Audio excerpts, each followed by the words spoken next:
Hello, everyone. Welcome to Life of Emerald Represents Sacred Healing Summit. Today, we're talking about reducing burnout and stress with emotional intelligence. We are here to create sustainable impact in the corporate space. We help corporate workers worldwide reduce stress by providing strategies via conscious media on how to take care of the mind, body, and soul, health with world-class leaders. Our website is lifeofemerald.com. Our 7-year vision is to speak about conscious mind and the subconscious mind and the unconscious mind and healing from the depths. The depth psychology is what we advocate for in order to live in joy, peace, and harmony in consistent reality. Now, allow me to introduce our first speaker is Dr. Azeeza. She is a pioneer in the transformational industry from Asia. Since 2002, she has been supporting business leaders, management teams in listed companies, and SMEs in the personal and the business alignment. As a founder of Go Global Business School in Singapore, her work has impacted thousands of global leaders in supporting them to discover their true beingness and lead a life filled with love, peace, and joy. Welcome, Dr. Azeeza. Thank you. Our second sacred guest is Dr. Renee. Dr. Renee is a sought-after educational psychologist, spiritual mentor, author, humanitarian, and global teacher trainer. She unites spiritual aspects of the human experience within the framework of modern psychology. She is the author of her first novel, The Unbecoming, A Journey Within. She is the CEO of the Inner Revolution community. She practices embrace heart-centered living, stress reduction, and mind-body-spirit alignment. Welcome, Dr. Renee. Thank you. And I am Kate Lee. I am a healer, storyteller, and a social entrepreneur from Seoul, Korea. I have 15 years of teaching experience, including educating STEM college graduates sponsored by the South Korean government. My ancestors are kings of South Korea of the Joseon dynasty and the scholars of the noble class and kings in the Shilla dynasty. Hello, everybody. Hello. Hi. Hello. Hello. The Korean gesture, yeah. That is the Korean gesture. Well, people are calling from all over the world, and I would love to guide us all in 1-minute meditation to align us all in one humanity. So please, I invite you to close our eyes and take in a deep breath. And exhale all that no longer serves you. And as you inhale, plant your feet firmly grounded. And exhale, like tree is grounded, rooted in the ground to the earth. And as you inhale, let us keep our spine straight, dignified, and breathe out.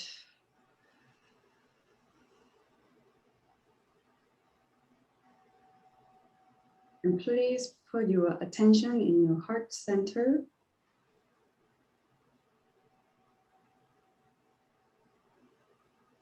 And let us explore the oneness, the connectedness that holds us all, humanity.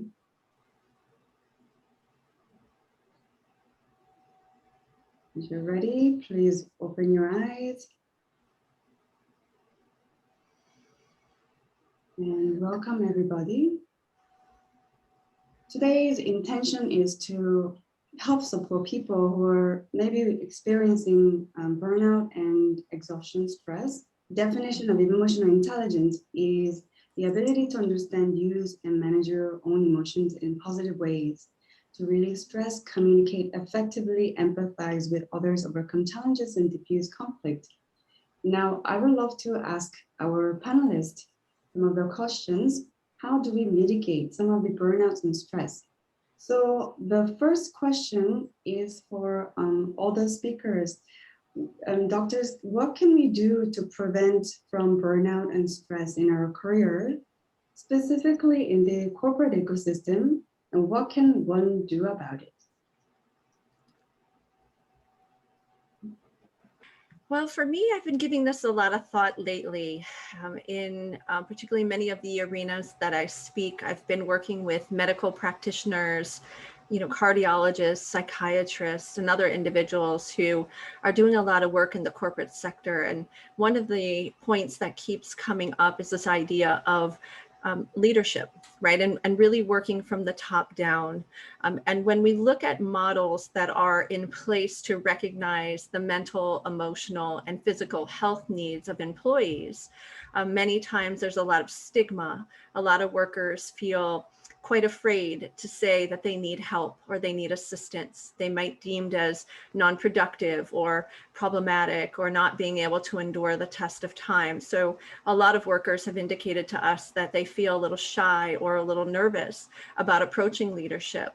And so it would be really important, in my perspective, that leadership would have some additional training, possibly look at some more transformative or even spiritual models of leadership that would really allow and open up that capacity for the destigmatizing of mental and emotional need. As we know, burnout usually comes from an overwhelm, comes from a type of personality that sometimes can take on more. We often believe we have this huge capacity, right, to keep doing more, and we want to impress people or be seen as a good worker, effective and committed, but it often leads to that overwhelm. And if leaders would be able to identify this early on and create a space of communication and openness for workers, I feel like that would be a great way of beginning to reduce some of the impact of burnout. Yeah, well said, Dr. Renee. I can relate with that. And, also I agree with it begins from top and down, and we need to understand what is a good quality leadership, and perhaps that's including emotional intelligence. Thank you for that. Thank you very much. And a beautiful morning from Singapore here. I'm so happy to be part of this amazing work, and all the guests, thank you for joining us. And thank you, Kate, and for this amazing work you've put together. So for me, when you look at the concept of like leadership and the culture of the organization, how it is being implemented to start with, do we have a culture to really define the different stakeholders in the organization, to know where they are? And I loved it when Kate, you put it up on LinkedIn, the importance of having the roles defined and to have the expectations properly underlined and put it out there for the staff to know and for the team to know who is supposed to do what and what is expected of them. In that way, they will know to step up. They will know when to step up and when to step down, and not what we say, give a failed help, and that would literally create a lot of unnecessary chaos for the whole team. And I would love to give some practical tips on when we talk about burning out in a physical space. We know that for a fact, later on I'll be touching a lot more on conscious leadership and the 5 intelligent framework that we have in our space. One of the most important things that we talk about is the physical intelligence, which is really looking at what's happening to your body when you go into burnout, or catch yourself before you go into that space of, being in that space of not dysfunctional. I think I'm going to use that word. So from there, when your body reacts in a certain way, simple things, and we know we've heard it again and again, but just a reminder on how our breath can modulate and calibrate our body back to who we are innately, a being of love and peace. So in order to calibrate in, you want to, number one, the breath part of it is so crucial. And we talk about intentional deep breath in, maybe a count of 4, and breath out in a count of 8. So you have an intentional deep breath in and a relaxing deep breath out. that will really calibrate us back to our strength. And I tell you, this happened to me just yesterday night when I was going through this event with one of my associate, and I was supposed to do something. There was some failed help trying to do more than what I wanted to do, what was required of me. And then it kind of, oh no, it's not happening. And the expectation kind of got haywire. So what I did, I took a deep breath in, very intentional to ensure that we are breathing in life, and then breath out. Maybe you want to do it right now, thinking of whatever situation that's going on for you. Shall we do it right now? Let's very quickly do that. Okay, everybody, take a deep breath in, very intentional, and breathe out. I'm not counting with you. I'm doing it for myself as well. One more time, deep breath in for the count of 4, 2, 3, 4, and breathe out. 2, 3, 4, 5, 6, 7, 8. So when you're doing this, you'll realize that your body kind of relaxes. So the physical intelligence is so crucial for us to know how our body is reacting. And of course, the favorite Tony Robbins physical intelligence is the posture that we hold. Very important to sit up straight and hold ourselves up when we are feeling like whole body kind of drooping down. You can experience it as you do it. When you're upset and when you're in stress, you kind of tighten, and you kind of like the whole shoulder and everything tightens. So when you do this breathing, your body automatically relaxes. At the same time, shoulder up, and even looking up will help you to really lift your energy up. So I trust that helps. That's kind of the tip of the iceberg conversation I can have. Kate, back to you. The tip of the iceberg is simple tools such as breathing deep, intentionally, and out. It's easy to forget, but it's really simple and it's readily available. And that's fascinating how that relates to top leadership, how they embody quality leadership. It just comes down to how do we utilize our lungs mindfully, right? Thank you for that, Dr. Azeeza. And now the second question is for Dr. Renee. Now, Dr. Renee, how can we address the root cause of the burnout and stress? And what are some helpful tools for our audience listening? Perhaps they have kids at home also. What do you think, Dr. Renee? Oh, such an important question, but a very, very complex and difficult one. It would be looking for a pearl, deep in the ocean somewhere. And many times the root cause of our stress becomes very complex as we get older. Many times there's trauma paths, there's ancestral wounding, there's, a significant patterns just that we live as products of our contextual environment, simply being who we are. We call that the cultural self, right? There are pieces of ourselves that I sort of address in my book, The Unbecoming, about the very fact that we grow up becoming all these things we think others want for us, sometimes really not even thinking about ourselves anymore, because as children, we're often reinforced by others by the very way that they receive us. And if we speak our truth or we act in a certain way that isn't received well by our elders, our culture, our society, sometimes we push that down over time, and we learn to just keep suppressing ourselves emotionally, authentically. And we think that we go into certain jobs that maybe weren't really what we wanted, and we work in things that don't fulfill us or bring happiness.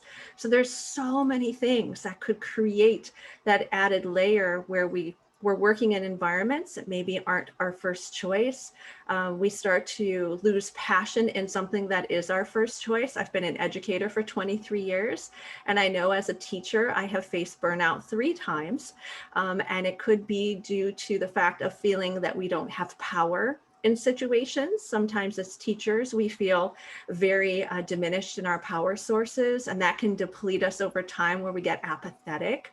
And so there's so many things that could be the potential root cause, but I will say many times it's the interaction effect of several variables that come together over time. It could be personality traits such as perfectionism and wanting to do super good jobs over long periods of time, as many of my students demonstrate. And I have to tell them it's okay not to be perfect. It's okay not to be okay. It's okay to miss a few points on an assignment if it means you've really done your best. And so for parents who might be listening to this, it's so important that we talk to our children and remind them, you know, about effort and what authentic effort really looks like, not how I think others want me to perform, and to really be honest with our bodies. Another thing, you know, when we look at those physical characteristics, those mental, emotional characteristics that could lead us to burnout, is that unwillingness to accept the physical signs of our body. The somatic layers of ourselves speak very loudly to us all throughout our lives, but how many children really learn to pay attention to their bodies and to recognize signals of stress and overwhelm over time, so that when they identify those, you know, as Dr. Azeeza showed us, we could do our breathing techniques, we could do more relaxation, we could seek help in any way that needed to be. I was a dancer for many years, and body flow and movement was my saving grace in a variety of ways. And if I didn't have that, I don't know how I would be as an adult. So there's physical, there's personality, there's social, emotional, there's cultural variables. And then again, the interaction effect of so many of those is really the root. So I think what I would recommend, instead of always trying to dig to the layer to find the very root, is to make some assumptions about burnout, that they come from multifactored facets of ourselves. And it is important for us to do that landscaping in a way, to soul search and get to those layers. But there are things that corporations and institutions could do while individuals are also doing their own individual work. And that would be to create measurements, you know, for leadership to identify, again, the emotional components of their workers, and really have environments that are really open, right? And as I said before, not discriminatory, that people start to hide these things and they don't go and seek help, or they're worried that they're going to be let go, or something negative could happen to them because they have to take a mental health day. My children now say to me, "Mommy, can I use a mental health day today?" And I say, yes, of course you can, but we don't have 12 mental health days in 1 week. There's only 5 school days. And I think we're only going to take 1 a quarter, and let's learn to do that. But what else can we do for our bodies? You know, where is our stress showing for us? What might we do physically? Might we want to write out some things? My daughter's very introverted. She's not going to always verbally speak to me. So in corporations, we have to recognize personality traits and how they may lend themselves to burnout. And our shy individuals, not every introvert is shy, but our shy and introverted personalities may not be as apt to come forward and say, "Can I talk to you? I have this going on. Can you help me?" But so maybe we can allow them to write monthly responses, and they could be anonymous, where our employees could say, "How do you feel about the emotional landscape of our work environment right now? Do you feel supported mentally and emotionally? What are some ways that we can improve to improve that? Do you feel stressed out, or that burnout is becoming apparent for you? How do you know? How could we improve that?" So we always depend on the verbal many times in corporations, because we see so many extroverted individuals, but many introverts exist in our places of work, and we have to honor their style of communication and also provide resources for them to be able to go to, activities, get-togethers, lots of fun things too, that just don't make us think about work as burdensome or laborsome, but something that's fun and connection and those kinds of things. So I think if corporations could be open to improving the communication lines of the workers, having some types of assessments to measure where the emotional needs and mental well-being is being evident in their workforce, and more importantly, creating, again, dynamic leaders from the top. I think we're going to see very different leaders emerging in the next 5 to 10 years. We're going to be very heart-centered. And I'll close on this. I think that being able to balance the mental and the heart-centeredness of ourselves as leaders is so important. We don't only have to rule with iron fists to get people to perform. Often that never works. Being heart-centered and passionate and empathetic towards your workers doesn't make you weak. It actually makes you really, really strong. And it gets people to open up and actually to perform more for you when you really care about them and their well-being. So those are my recommendations. You can tell I'm very passionate about this, and I could go on for a week, but I'll end there for now. Oh, yes, Dr. Renee, I can feel your passion, and you provided us a lot of practical tools and various of angles. How can we look at this, as a parent, as a corporate managers, as a corporate entity, as in itself, the importance of adding some of the layers into the corporate work cultures that is sort of, it feels like one-dimensional right now. And so for introverts, you gave an example, introverts, we need to create an ecosystem for also introverts to thrive in that ecosystem. And that goes as well with being vulnerable, being okay with not being okay, and having that dialogue and proactively creating a corporate culture where that is okay, and having mental health day is okay as well. And that could really support a dynamic neurodiversity within the organization. Thank you for sharing that. Thank you. Well, Dr. Azeeza, this question is for you. What does conscious leadership look like at the top world-class scale projects, and how do leaders practice wellness? Thank you so much for that wonderful question, because it's something so close to my heart, something I've been working on for the last 19 years, and I will celebrate my 2 decades anniversary next year. Primarily looking at the conscious leadership space, which is so exciting for me because I've not only worked with myself in that space, but also with all the top schools and some of the wonderful leaders that has been there and done that, including top 3 organizations in Australia, Bombay Stock Exchange, the Asia's top stock exchange, and all of these various bodies. And from the school that I learned from, that's close to my heart, is the Accelerated Business School from USA. I love sharing the framework that they have put together, but it is not very openly shared to the world. So it is our mission to see this conscious leadership framework be shared with everyone. And this is a top-down approach.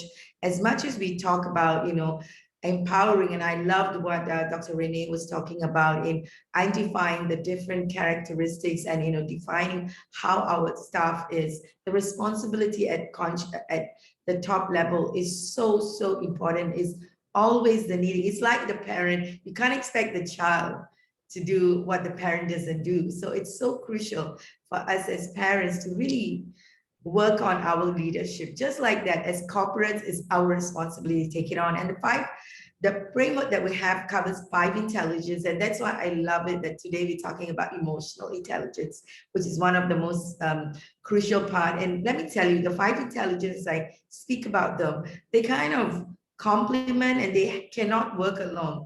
They're so intertwined. And when I talk about it, you'll realize that this is very much a framework that has supported all successful, let me underline, all successful businesses that are thriving. When I say thriving, not just financially, but on a holistic manner, have embodied this 5 intelligence. And I'm using the word embodied, by the way. So let's talk about this. The first intelligence is emotional intelligence. And we're going to discuss definitely a lot more in this next half an hour we still have. The next, after emotional intelligence, is financial intelligence. Financial intelligence is not about learning how to manage money. It's the money consciousness. How do we really relate to not just money, but financially? How accessible are we to all resources in the world? So look at that, and financial intelligence is deeper than what we talk about. And then the third one is spiritual intelligence. And I'm sure Dr. Renee will relate to this, because spirituality, not religious intelligence, spiritual intelligence is connecting to source, connecting to our beingness, which is so important, so that we can relate to who we are as a human being, so that we can see others from the space of the same humanity, same heart, same. So we are all together as one. So when we relate to that in the space of spiritual intelligence, and you can see I tend to speak a lot about that because that's the calling that we have for humanity, to see everyone vibrating in the space of, in the energy of love and peace. So spirituality has been undermined, I would say, and a little bit misunderstood and misconstrued. Sometimes the word spirituality is always related to religion. Let's call out for the world to say that this is beyond religious context, and it doesn't see color, it doesn't see language, it doesn't see geographies. It's just one context. So that's on spiritual intelligence. And the fourth one is physical intelligence. I did talk about it earlier, how we take care of our body, our wellness as a top management. So for that, the importance of knowing our body is our vessel for us to be able to serve. And in order for us to serve, it's like the oxygen. We're always reminded when we go in the flight. This is when I need to cry a little bit because I've not been flying for a while. I'm so sad. But anyway, just to know that having the oxygen on ourselves is the first part of getting ourselves stronger so that we can serve others. So knowing that oxygen is for me, I need to take care of my health, the responsibility that we have, which is very often undermined. And I just love it that we're talking to the top managements and corporate, really giving them the value on that space, knowing that the physical intelligence is all about taking care of our health and our overall well-being in that sense. And the final and the most important of it all, and for me, it's most important because as corporates, as conscious leaders, we need to understand that the most important of it all is the environmental intelligence, which is really knowing where we are, not just where we are, but in our organization, knowing from top down, we can just feel them out. So in order for us to feel people out, we need to feel ourselves out. So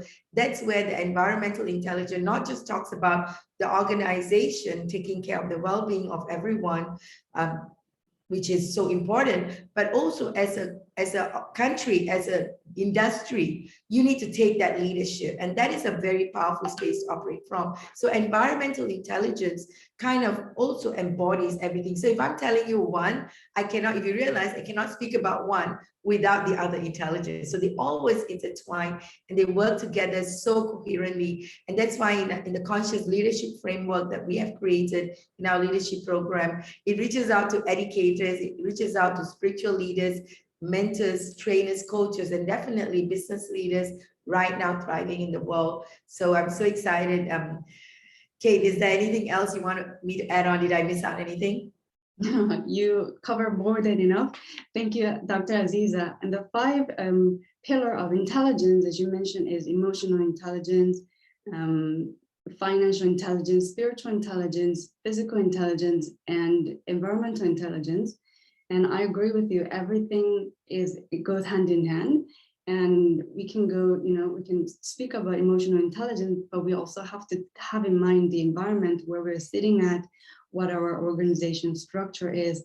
Am I sitting in a small space in the office? How does that affect our psychology and our overall well-being? And when we think about how much time we spend in the corporate world, really proportionally, or 1/3 of the time, let's say we sleep, 1/3 of the time we are in the environment in the corporate world, and 1/3 we have our lives. And so it's really fundamental to focus on how can we enhance the environment, also at the same time educate people about our body has intelligence on itself as well. And as also Dr. Renee mentioned, that we have to stay grounded in the heart and love, peace, harmony. Sort of contrary, it could be paradoxical to what our current belief is in general, that when you're leading from the heart, that could seem like a weakness, but it really isn't. It's really a strength. And how do we merge the head and heart? That would be the next way of leading the world. And Dr. Azeeza, are you crying because you cannot fly? What's happening there? I'm not crying. I'm just very warm. I'm kind of like very warm. That's all. Okay. Very hot here.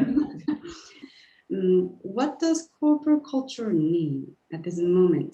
And what's the significance of the environment on our wellness?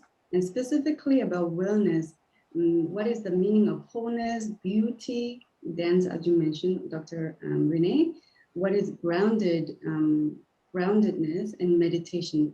Like if you were to incorporate the holistic approach into corporate world, what does it look like? I love this question. And being as an educator and focusing on wholeness in development and understanding human design, one of the beautiful things that I can see being very successful for corporate America really is coming from that understanding of fluidity, and really beginning to see itself as an organization, as an entity, as a fluid entity, and recognizing that nothing is ever permanent, nothing is ever meant to stay exactly as is. And I think that's really going to shift, where many successful corporations are already identifying themselves in that fluid dimension of realizing that when we can recognize how much there are ebbs and flows in everything that we do as a corporation, our day-to-day production, performance, how we have to ebb and flow in our beliefs about things and constantly not changing, but evolving. I think that corporations need an evolutionary approach, and we don't have to wait for evolution, right? We are evolution as we are today, meaning that we are active in our design. We are active as all human individuals and ascending and transcending all of our known limitations of our mind.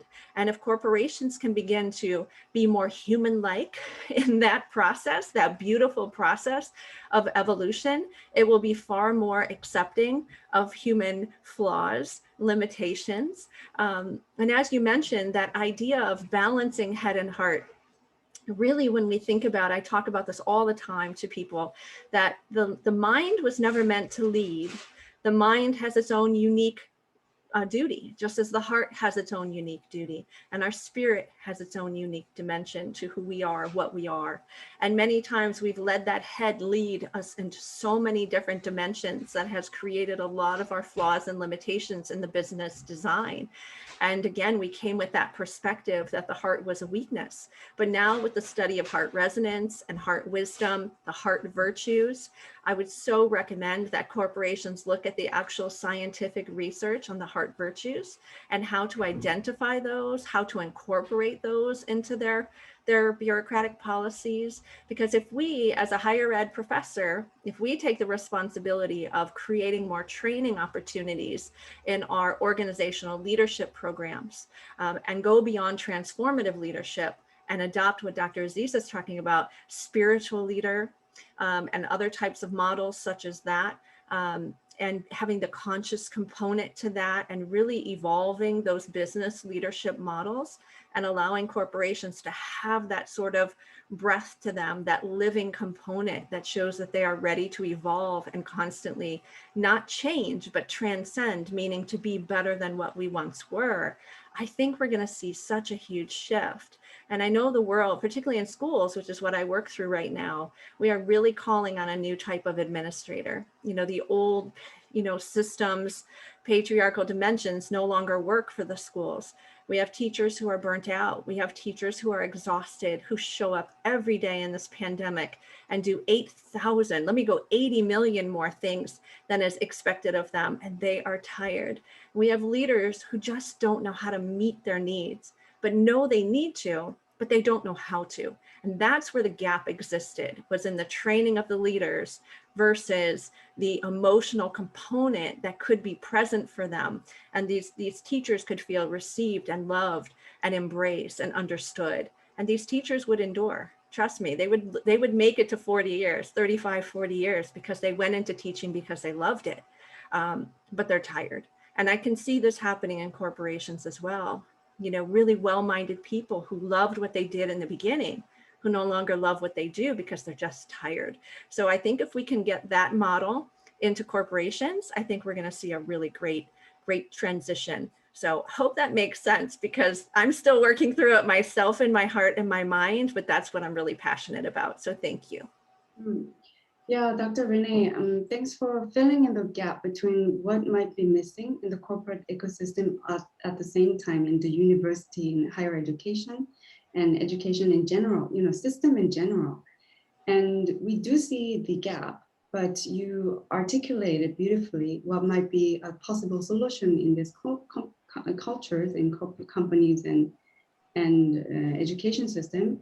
And I know that teachers go into work because of the passion, and also corporate workers, perhaps they take the job because the project that they applied is fun and unique. And then once we enter this system, yeah, definitely we need some evolutionary model. We need to bring in more different, heart-centered leadership as well. And sort of we're breaking the stigma together today and evolving together and transcending. And in order to practice this it starts from within, right? So I have to lead myself first, and then people who come across our lives can learn more about it, and then also amplifying the voice, like yourself and Dr. Azeeza, having this type of platform and speaking about this gap and the stigma, breaking the stigma. And Dr. Azeeza, what do you think?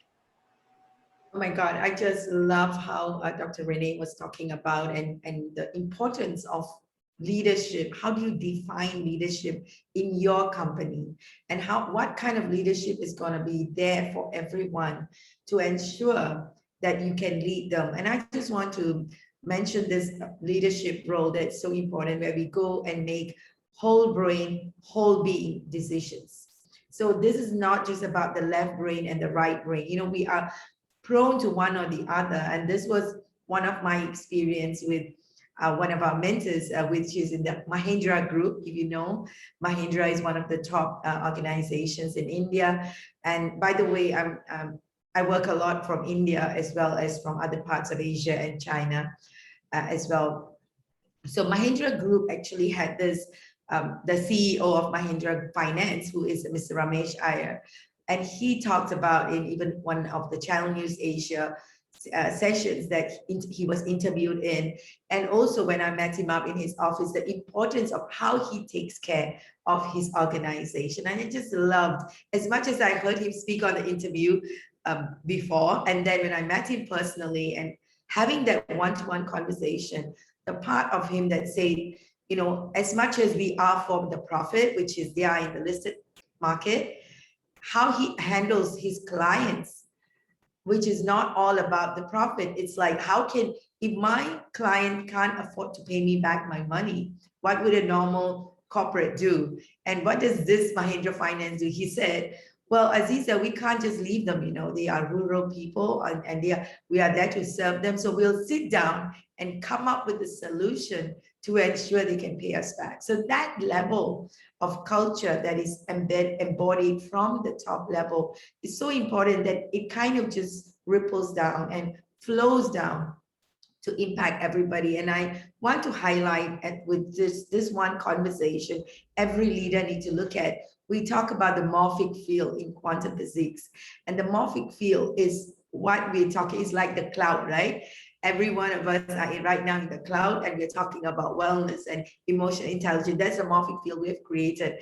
The whole world is right now in a different morphic field with one particular word. Everybody will just go into reaction and plug into a kind of a field that we don't want to be in right now. But at the same time, what is a morphic field every corporate company can start? Maybe that is a question every company can ask. What is a morphic field you want to create for your organization?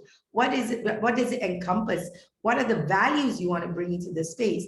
And for me, one of the most important value that every corporate, I know it sounds crazy, but which is not in the capital market or in the corporate scene. And that's why we are advocating conscious capitalism in our work, because it's so important for the corporate world to take on this mission as well, because we need to identify what is a morphic field and let people vibrate in the vibration of love and peace. So what does love and peace look like at every individual stakeholders space, and support them to create that? I just want to conclude by saying that in order for, just like health workers, like what Dr. Renee was talking about, the educators, everyone is in a space of stress and burnout for sure.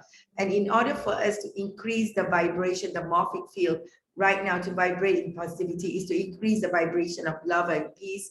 And it's not just the corporate, but all the other institutions, even at government level. Dr. Renee talked about it again. Leaders do not know, they kind of like lost at where they need to operate from. And this is not about us just talking about peace or learning about how to love each other, but really vibrating individually from that space. And I want to say that, you know, we can create a rules of the game. We have this thing called rules of the game in our organization, which can easily pick out toxicity, pick out what is not working, so that when we have the rules of the game, one simple word, which is so common sense, yet there is problem because of that, is gossips. So when we talk about gossip, you know, emotionally it disturbs so many people. And we have one of our rules of the game is do not gossip. I know it sounds very easy to say, right? I mean, people talk about it. We all know we should not gossip, but it happens. So when we have it as a rule, it kind of sets in a reminder for people to know that it's a rule, and rules are set not to be broken. So we kind of set a context to it, and then we know that gossip destroys organization. So we can have a conversation around it at a whole new level that will really support the sanity and the clarity to set in for everyone. So that's kind of where I am with this conversation. Yeah, Dr. Azeeza, you know, that last point you mentioned about gossip, that's prevalent in any organization. And one of my theory is that people are not equipped how to handle their emotion effectively. Therefore, it's sort of a leakage. They're you know, in order to expose that energy, they're using the tools that are available. And that is why we're having this type of dialogue. How can we provide tools to public so that they don't resort to that, right? People don't resort to that. And I love the mention about, you know, setting the corporate rule. One fundamental thing, we don't gossip in the companies. And that, so when we have that guideline, we know, okay, we can check ourselves, right? So that is important in our organization to really articulate what our company culture is. And as you mentioned about the morphic field, I love how you bring the quantum physics in here. And yeah, the things that are unseen really affects us, that could relate to the environment, the physical environment. At the same time, what type of intention are we bringing into the office space? That could create the morphic field as well, right? And so when the corporate culture is practicing holistic well-being, people entering the organization will be most likely psychologically affected by the ethos of the company. Yeah, so thank you for sharing that, Dr. Azeeza. And now it's time for our audience to ask questions to our speakers. I would love for you to inquire further. Ask us any questions. Open your mic, please, and the floor is yours. This is just such an exciting forum, and there's so much I want to try and drain from your experience and knowledge. Certainly in the work that I do with mindfulness and well-being here in Korea, for sure, just trying to break down those barriers of what people think mindfulness is, what they think meditation is. We all understand what we, you know, as soon as you mention meditation in Korea, to many leaders, you know, they put up those barriers and say, no, we don't sit around doing nothing, you have to be seen. So what I tend to do is I always sneak mindfulness around the back, back entrance. Let's say if I'm going in to do some well-being movement activities, similar to what you were saying, Dr. Renee, the movement is so crucial, isn't it? And then when I introduce anything, I always try and make it as simple as possible, like the superb breathing technique that you started with, Kate. So you're not going in any depth whatsoever. But my question is, how do you approach it when you're having that first conversation with that group of leaders that you're sat around at the table, that we all do when we're trying to influence the corporate sphere? If you're going to go into that space with these people, with their barriers, and then create what I'm now calling a micro morphic field, which is morphic resonance, fantastic. Richard Feynman, what a man. If you're going to do that, how would you do that in an elevator pitch to that board of people that are sat there so that they can quickly get what you're saying in that one sentence? Because we're so passionate, aren't we? But the trouble is, if we lose them, we've lost them forever. How would you do it in a 60-second elevator pitch to say, this is why you need this? I'm sorry to put you on the spot, but do you have that kind of elevator pitch? I'd love it, because I so want to make sure I've got that pitch, especially when now I'm getting more connected to the leaders here in Korea and globally. I work a lot I've got, associates in California, etc. But I've got family here in Korea, and I want to give something back for the time I've spent here. Stress it's just going through the floor here. Suicide's going through the floor.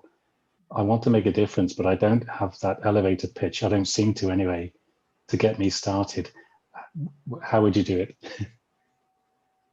Oh, I love this question. I'll go ahead, because one thing I'll say is, remember that most people resist out of fear or the uncertainty of the unknown. And many times, if we can meet them at that very point up front and say, I know this may seem like a very difficult thing in which to pursue, or I know what you're already thinking, that this is going to lead to these various declines in productivity or all these kinds of things, but I can assure you that they are not. Let me show you some statistics where corporations who have adopted mindfulness approaches have increased their performance, their productivity, their overall emotional and mental well-being of their workers, and how this actually can make you money and the bottom line. And I think that you hit them right there at the fear. You get them at the pocketbook, and you also show them how there's a win-win. I don't know how anybody could not want to do that. Medical facilities today, doctors who are all embracing mindfulness as part of their everyday routine. I work with a cardiovascular surgeon as a partner right now in a business endeavor that we're working on. And he talks about how important for all of his doctors to reduce burnout is to, at that door, when you're walking in for your patient, and as your knuckles touch that door, go to your feet, connect your head to your feet, and allow that sensation of that tap on that door to remind you you're in that moment, and be present and take that breath in that moment. Let that receiving of that door knock. I adopted that very same practice for when I wake my child up every morning, and I know that he's going to be stressed, and I wait at that door, I tap that, I do my breath work, I reduce my own stress, and I receive my child in peace and love, no matter what he is going to go through in anxiety in the next couple of moments. So in a corporation where we can teach even those, not that many people think of mindfulness as formal practice, but there's so many informal techniques to mindfulness that I don't think we pitch enough. And if we could show them those everyday things and how they increase productivity, I would create a chart with all of the micro mini mindfulness techniques and how they adapt into larger performance outcomes, and how we can train those in the least amount of time possible and show them that growth chart and show them the possibilities. I think you're going to get people to really look at that a little bit more, because I can't think of a boss who doesn't want his workers to live for long periods of time and do well, because employee turnover is very expensive for a corporation. To keep hiring and retraining people is far more expensive than to keep the people that you've got, right? And keep them healthy. So that's another approach. But I think my brother worked in Korea for many, many years. And there's always ways. I think there's always ways. So thank you for the question. I hope that helps. Yeah, superb. I love that technique, the pause at the door. Yeah. Isn't it beautiful? I'm stealing Dr. that, Dr. Fisher. Renee. Fantastic. Yeah, Dr. Jonathan Fisher out of Charlotte, North Carolina. I don't want to take credit for that. He's the guru in that one for sure. Fabulous. Thank you. Just to add on to that, I just love what you said, Dr. Renee, is I would love again for you to know, and many people just take on this journey of wanting to say that something is wrong. That's why people want to go into mindfulness or any kind of therapy. The problem is people as educators, I'm sure Dr. Renee will relate to this, and everybody else, teachers and educators think that therapy is when something is wrong. So we don't want to wrong people. Nobody wants to be wronged.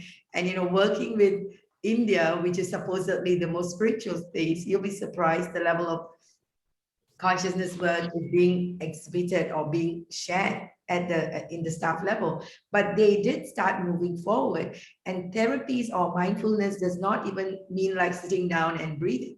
It could be a activity, like I think you talked about it as well, like laughter and different type of therapies that can be more engaging and like you said, slide it in a more fun and entertaining way that can really get people to evolve. So I'm sure we didn't give you a 1-minute elevator pitch for sure, but that is like putting all of this together.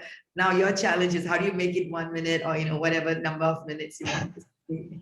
Fantastic. Thank you, Dr. Azeeza. I love that. And, the activity, I mean, it's dear to my heart. I'm ex-military and, activities instructor and all that. And then suddenly I went from military to this mindfulness guy. So my ex-military mates are like, what happened to him? What are you smoking? And it's exactly the opposite. But that yin yang, it exists. Everything is connected, right? So the activities are crucial for sure, and that is crucial here. I think you'd agree with that, Kate, because the Korean psyche should be doing things right and trying to take them to that deeper dimension, and without again overloading them with that concept, the deeper dimension of being from that sort of horizontal dimension of activity. That's where what I would love to introduce here as well, and I think that's what you're doing so remarkably well. How do you feel, Kate? I really don't want to take over this forum, by the way, but it's just how do you feel, Kate, that it's people respond here with the business people that you've spoken to? Because I tend to see faces where it's like rabbits caught in the headlight as soon as I start mentioning mindfulness or even try teaching it, But I think I must learn from my approach from people like yourselves to just be even more receptive and really listen to what people are wanting at the fear point, for example. How is it going for you, Kate, in your experience with the leaders here? Mm-hmm. Yeah, I'm teaching a government employees right now, and I don't talk about mindfulness, but I exemplify the mindfulness. Right. And when I teach them, they ask me about it, right? So I don't tell them about it first, but I build relationship with the employees and then let them inquire about it and let them be open. And when they're open, they're ready to learn more. And so that's the approach I do. And culturally in Korea, we are a war-torn country. The war just happened 50, 60 years ago. And the economy grew so fast. And if you look at trauma, we get trauma. And then when you're running away from it, sort of, creating this beautiful society, but then we're still running away from it. So I think the symptom that you're seeing is from the war trauma generationally, and that now it's time, as you say, it's time to address that. And how do we do that mindfully in this context? Yeah, it takes time, but I think that leadership, embodying love, peace, harmony, and letting people come to you is one strategy. Yeah, I love that. Thank you so much, everyone. Actually, this conversation is not only about Korea. This was what I was struggling with when I started doing this work in 2002. I would bring the word, I used to work with a lot of Australian mentors who come into Asia and want to spread the work of like rebirthing and breath works and all of that deep work. And those days when we come and experience relaxation and enrich your mind, body, and soul, they go like, whoa, soul, nobody writes soul here. This was in 2002. Now on the roads in Singapore, we have a bus stop advertisements, soul of coffee.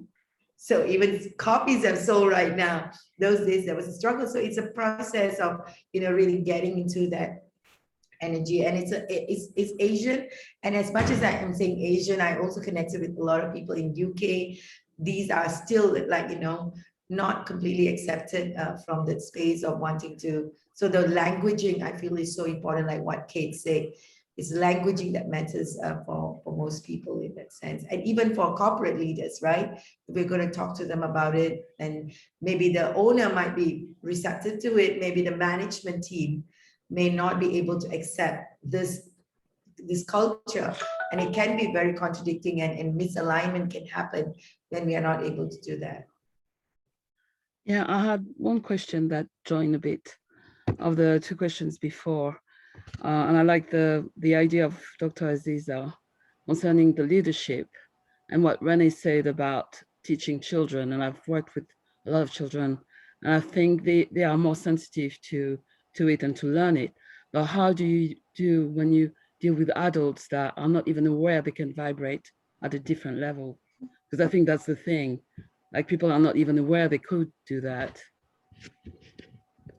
Oh, it's a great question, Ms. Shehi. Thank you. And I want to say what's really important is that we meet people at the human level, at the heart level.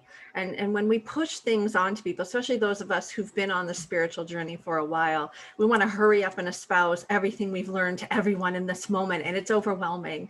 We have to start small. And I think it's just being curious about things at first. And instead of speaking in a way that is dogmatic and saying you must do this in this way, you know what I read the other day, you know what I experienced the other day, or I learned the other day, what do you think about that?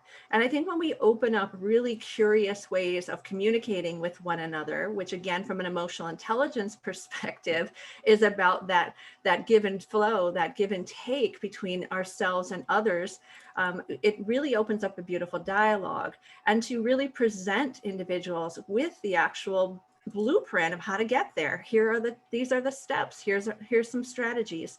Here are some things that you can do. You know, we don't have to use the word frequency. We could just talk about something like how to be more in tune with your own body, you know, how to pay greater attention to the sensations of your body. I call it the language system of the body instead of, you know, resonance or consciousness or intuition for some who might be a little put off by those terms. And, you know, one always says, well, if these skills might help me improve my relationships with other people, then I certainly would look at those with myself. And I think you have to kind of figure out, what are people motivated by to perform for? It is seldom for ourselves. It is highly for our families or for our children or our loved ones. You know, when we meet people, particularly on men's mental health planes, if they are in you know, heterosexual relationships, and you say, this will help you with your wife, this will help you be a better partner, help you understand your wife, they sign up. But if you say, come to a men's mental health summit to learn about yourself specifically, they're less likely inclined, but more so today than ever, of course. But it's really about helping people to learn a new language, really create a pathway for them to get there that is user-friendly and not overwhelming. You know, I even love, I'm getting ready to create an app for my business, and you can generate an app in general, you know, out of the software that's available. And you can create a wonderful wellness app for your employees that is user-friendly and something they can check in with themselves every single day on the objectives you're trying to meet with emotional, mental, and spiritual wellness, with little activities that they can check off. And these are things that are relatively easy. And that way you're meeting them with a new language. And as think about our word embodiment we've all used today. Did we use that 5 years ago? No, right? I mean, we know what it is because of exposure and freedom to experience it in our own way. So I think that's kind of one way just to start. Thank you for the question, though. Thank you so much. And I would love to add on to that, in the sense that, who are we speaking to in terms of how do they receive? You know, some people want to, the certain way, like if I want to use a simple way of the DISC profiling.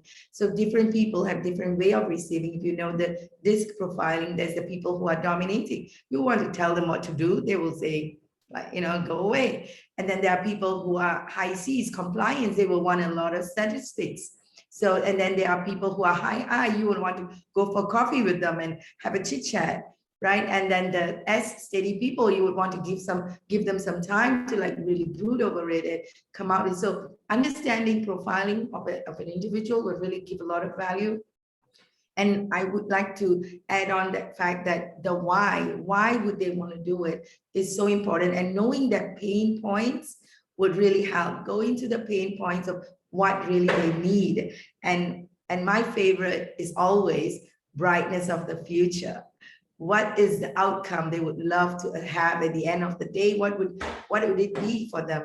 when they are able to get what they're going to get. So I'm a very brightness of the future person. So I'd love to see like big pictures. So yes. Kate, what do you think? Well, I think you both have, provided tremendous value in our summit. And as we're in touch with love, peace, harmony, we can really create and co-create the new future, the idealistic version from the space of contentment. And yeah, thank you for that. And thank you, Dr. Renee, for joining us, and Dr. Azeeza for joining us, and really pouring out your wisdom and knowledge, all your training in order to get to where you are, a service to humankind. So thank you. And thank you for tuning in from all over the world. We appreciate you. We're looking for some solutions. As Mingyur Rinpoche, the Tibetan Buddhist teacher, says, even amidst your most difficult times, you are in touch with your love and self-compassion. So by you showing up here, you care about yourself and you care about people around you. And so as a conclusion, we have a program designed for you to build inner happiness easily in 30 days. In the 30-day happiness premium program, we host world-renowned Dr. Fred Luskin from Stanford University and research scientist Dr. Nardes from Tohoku University. They elaborate further about the healthy benefit of forgiveness and scientific benefit of meditation. The program is available now at lifeofemerald.com/all-classes. Sign up today. Dr. Renee and Dr. Azeeza, how can the general public get in touch with you? Oh, wonderful. Well, I have a website. It is transcendentheart.com is my business website. And I'm also an associate professor at the University of Akron in Ohio. So you can always just look us up there, uakron.edu. And I'm also on all social media under Transcend with Dr. Renee, and on Clubhouse, which is my favorite new place to be, at Dr. Renee as well. So Dr. Azeeza, are you on Clubhouse? Yes, I have to find you. Yay. So those are the main ways to find me. Yes, thank you so much. I think I'm just putting my email address into the chat box, and you can just Google my name, Azeeza Jalaluddin. I mean, most, if not all, the social media except for TikTok. And we can get in touch on that. And of course, Clubhouse, we do have our own club in Go Global Business Club, and we do daily sessions. I would love Dr. Renee, of course, Kate, to join in and conduct some sessions there. Yes, FYI, guess how I found these doctors? Clubhouse. The best. Yeah. I'd like to especially thank our sacred speakers, Dr. Azeeza and Dr. Renee. I hope you stay well, hydrated, and love, peace, harmony at the center of your heart. And I hope you, contribute. Yeah. In the mission of really increasing the vibration of love and peace in the world. So the work that we do is global peace through global business, right? That's our vision for our organization. And I would love to do a very short Tamil, words. I will call it a prayer, but there's no religious connotation with it. Are you okay with that? Yes, please. Yes. Thank you so much.